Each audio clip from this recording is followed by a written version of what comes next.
రోజును ఉద్దేశించి audio release చేసిన మోహన్ బాబు. మనోజ్,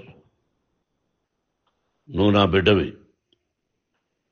లక్ష్మీ ప్రసన్న, విష్ణువర్ధన్ బాబు, మనోజ్ కుమార్, నిన్ను ఎలా పెంచానురా నేను? అందరికంటే నిన్నే గారాభంగా పెంచానురా. నీకే ఎక్కువ ఖర్చు పెట్టి చదివించాలని ప్రయత్నం చేశానురా. నువ్వు ఏది అడిగినా నేను నీకు ఇచ్చానురా. కానీ ఈ రోజున నువ్వు చేస్తున్న పని బిడ్డల గుండెల మీద తంతారంటారే, అలా తన్నేవరా. మనసు ఆవేదనతో కింగిపోతుందిరా. నేను మీ అమ్మ ఏడ్చుకుంటున్నావురా. జర్నలిజం ఉన్నది లేనిది, లేనిది ఉన్నట్టు రాస్తున్నారా. నువ్వు నన్ను కొట్టడం ఏంట్రా? నా బిడ్డ నన్ను తాకలా. ఇద్దరం ఘర్షణ పడ్డాం కొన్ని కారణాల వల్ల. ప్రతి ఫ్యామిలీలోనూ ఉంటాయిరా ఇవి. లేనివాడు ఎవరైనా ఉంటే ప్రపంచంలో ఒకరున్నారేమో, 1% ఉంటుందేమో. అటువంటి వాళ్ళ ఇంటికి వెళ్ళి కాళ్ళు గడిగి నిద్ర పూసుకోవచ్చు. భారత భాగవత రామాయణాలు చూశావు కదరా. ఏమిటిది? మీ అమ్మ ఎంత కుమిలిపోతుంది ఈ రోజున హాస్పిటల్ చేరింది. నీ వల్ల హాస్పిటల్ చేరుతాను. చూడు మనోజ్, నీకు అన్నీ ఇచ్చినా ఈ రోజున నువ్వు నా గుండెల మీద తనడమే కాకుండా అపకీర్తి తీసుకొచ్చావు. ఏదేదో రాశావు, ఏదేదో చెప్తున్నావు.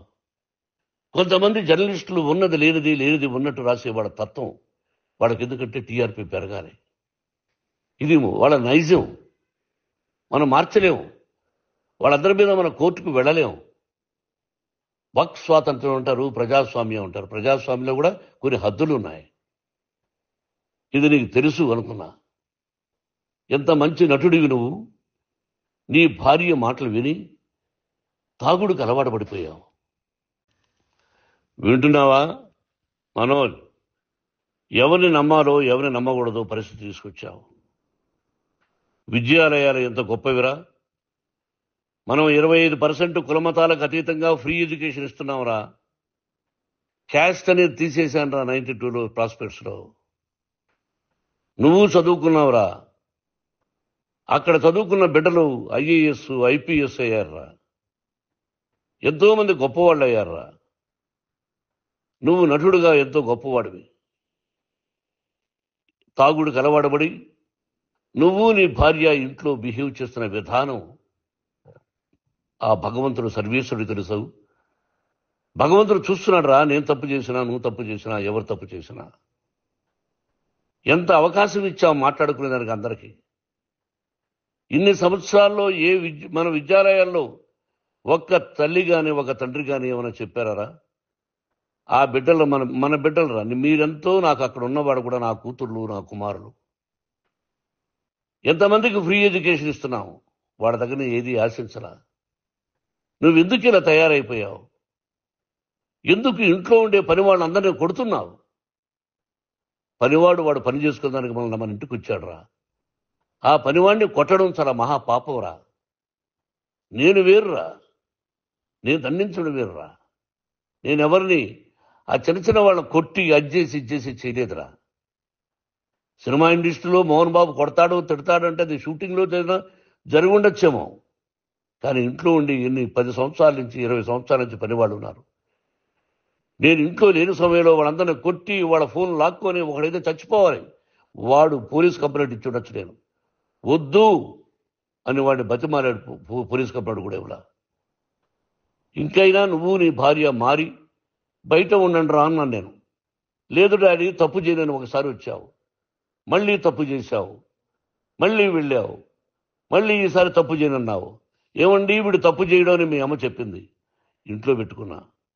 మళ్ళీ నువ్వు చేస్తున్నది, ప్రతిరోజు నువ్వు తాగుతున్న విధానం నీకే తెలుసు. ఇది ప్రజలు నమ్ముతారా లేదా అనవసరం నాకు. నేను నీకు చెప్తున్నా, ఇంతటితో పులి స్టాప్ పెట్టాలి. 3 రోజుల నుంచి రకరకాలుగా రాస్తున్నప్పుడు నా మనసు ఆవేదనతో ఉంది. మళ్ళీ చెప్తున్నా, Mohan Babu university is greater than temples. Greater than temples. బిడ్డలను కాలేజీలో చేర్చుకునే ముందు చెప్తారు, అన్నయ్య ఎంత ఉంది యూనివర్సిటీ రూల్స్, ఇది మా పద్ధతి, మీకు ఇష్టమైతే చేర్చండి. గవర్నమెంట్ బిడ్డల్ని గవర్నమెంట్ ఏమిస్తుందో ఇంత పర్సంటేజీ, వాళ్ళకు కూడా మీ దగ్గర ఎందుకు డబ్బు తీసుకుంటున్నావు అంటే దానికి అర్థం పరమార్థం చెప్పాము. దొంగతనంగా తీసుకోలేదు, ప్రతి దానికి చెక్కులు ఉన్నాయి, అది అకౌంట్ ఉంది, దానిలో తప్పులు జరిగితే డిపార్ట్మెంట్ ఉంది, కాలేజీలో ఇంకేమైనా తప్పు జరిగితే గవర్నమెంట్ ఉంది. ఇవన్నీ నీకు తెలుసు.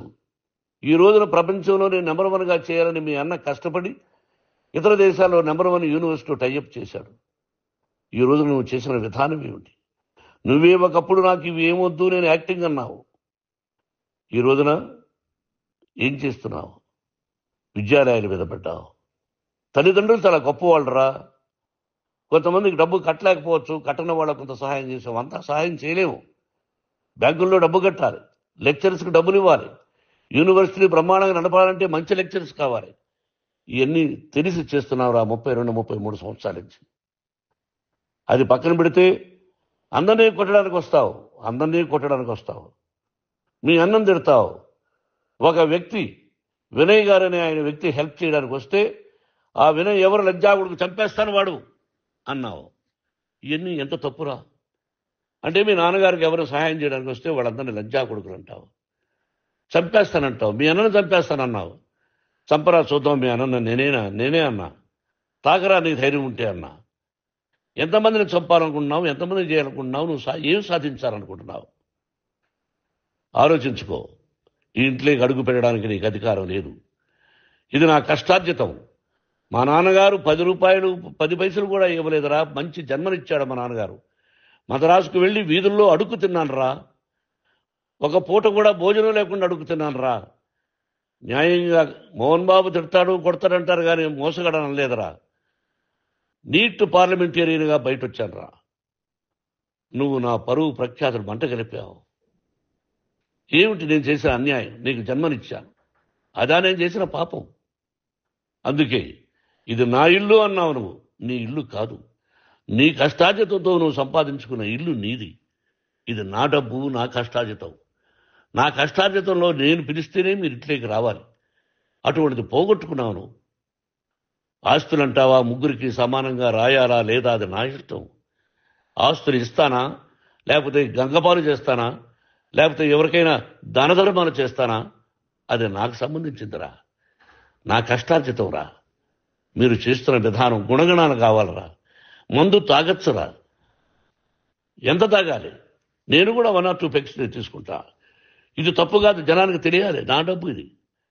ఏ తాగి ఎవరిని కొట్లా, తాగి నేను తింటున్నా, అది ప్రజలకు అక్కర్లా. నేను తప్పు చేస్తేనే ప్రజలకు కావాలా. ఇవన్నీ ఉన్నాయిరా, ఇవన్నీ తెలుసుకో. జర్నలిస్ట్ సోదరులారా, మీకు నా గతాన్ని తెలుసు, నా భవిష్యత్తు, నేను ఎక్కడి నుంచి వచ్చాను కూడా మీకు తెలుసు. ఈ రోజున మీరు రాస్తున్న విధానం, నా బిడ్డ నన్ను కొట్టాడన్నారు, ఎంత తప్పు. ఈ రోజున నా బిడ్డ మీద కోపంతో అవును చెప్పచ్చు, కాదు. వాడు నా మీద చెయ్యెత్తలేదు. నేను ఘర్షణ పడ్డాం. ఘర్షణ వేరు, కొట్టుకోవడం వేరు. గాయాలతో హాస్పిటల్కి వచ్చి కుంటుకుంటుగా నడిచాడు. మళ్ళీ ఏమని పోలీస్ స్టేషన్కి వెళ్ళి చెప్పాడు. ఎవరో 2 ఉన్నారు, వాళ్ళిద్దరూ నా మీద దాడి చేశారన్నాడు. నా ఇంట్లో పనిచేస్తున్న వ్యక్తుల గురించి పోలీస్ స్టేషన్కి వెళ్ళి చెప్పవలసిన అవసరం అతనికి లేదు, హక్కు లేదు. పోలీస్ డిపార్ట్మెంట్ కూడా తెలుసుకోవాల్సిన విషయం. నా ఇంట్లో ఉండే వర్కర్స్ మీద నేను కంప్లైంట్ ఇవ్వాలి.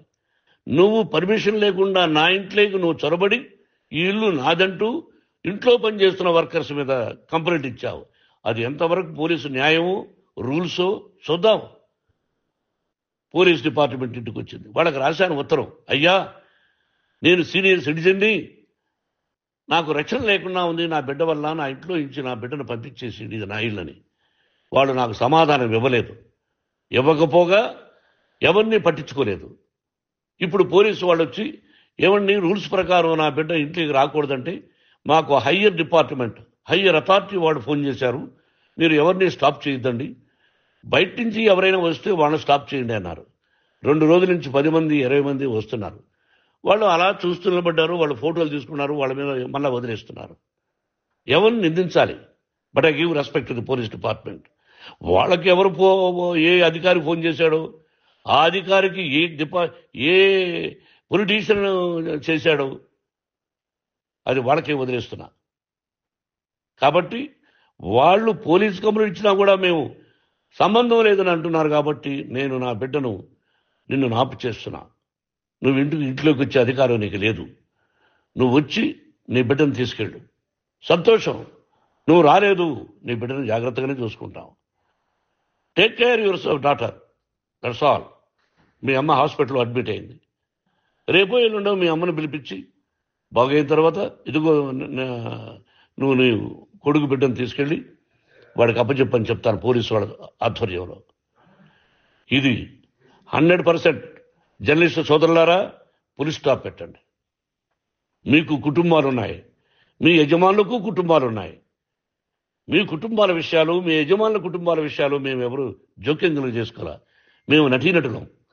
మాది తప్పుంటే నటుడుగా నన్ను ఫెయిల్యూర్ అని రాయండి, నా నటన బాగలేకపోతే రాయండి. బట్ ఇంటి లోపల సందులో నుంచి చూస్తూ తప్పు చేస్తున్నామని ఉన్నది లేనిది ఉన్నట్టు రాయకండి. మీకు నా హృదయపూర్వక నమస్కారాలు. ఇన్ని రోజులు హృదయపూర్వకంగా ఎంకరేజ్మెంట్ చేశారు. ఆ ఎంకరేజ్మెంట్కు నమస్కారం చేసుకుంటూ I love you all. I love you police department. మీరు న్యాయంగా ధర్మంగా నడుచుకోండి, ఎవరికి తొత్తుల్లాగా ఉండొద్దండి అని మనవి చేసుకుంటూ నేను సెలవు తీసుకుంటాను. Thank you very much for all the journalist. ఇక్కడ పులి స్టాప్ పెట్టండి. Thank you very much.